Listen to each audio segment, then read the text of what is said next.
Hello friends, idli மாவு இல்லாத பட்சத்தில் நம்ம கார அடை செய்யலாம். அது எப்படி செய்கிறதுங்கிறத போட்டிருக்கேன் பாருங்கள்.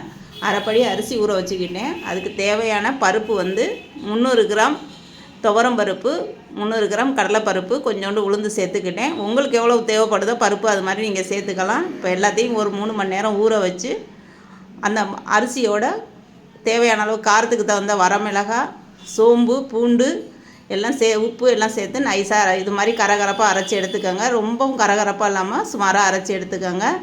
அதோட வெங்காயம் பொடியாக நறுக்கி சேர்த்துக்கோங்க. தேங்காய் துருவி போட்டுக்கலாம், அல்லது நறுக்கி பொடி பொடியாக நறுக்கியும் போட்டுக்கலாம். உங்கள் வீட்டில் முருங்கைத்தலை இருந்துச்சுன்னா சேர்த்துக்கோங்க. சேர்த்துட்டு இது மாதிரி நைஸாக கார அடை ஊற்றி பாருங்கள். செம சூப்பராக இருக்கும். நல்லா வேக விட்டு செவக்க விட்டு எடுங்க. வேக கொஞ்சம் லேட்டாகும். இது சாப்பிட்றதுக்கு நல்ல டேஸ்ட்டாக இருக்கும். இதோட கொஞ்சோண்டு பெருங்காயத்தூள் சேர்த்துக்கிட்டிங்கன்னா நல்ல மணமாக இருக்கும்.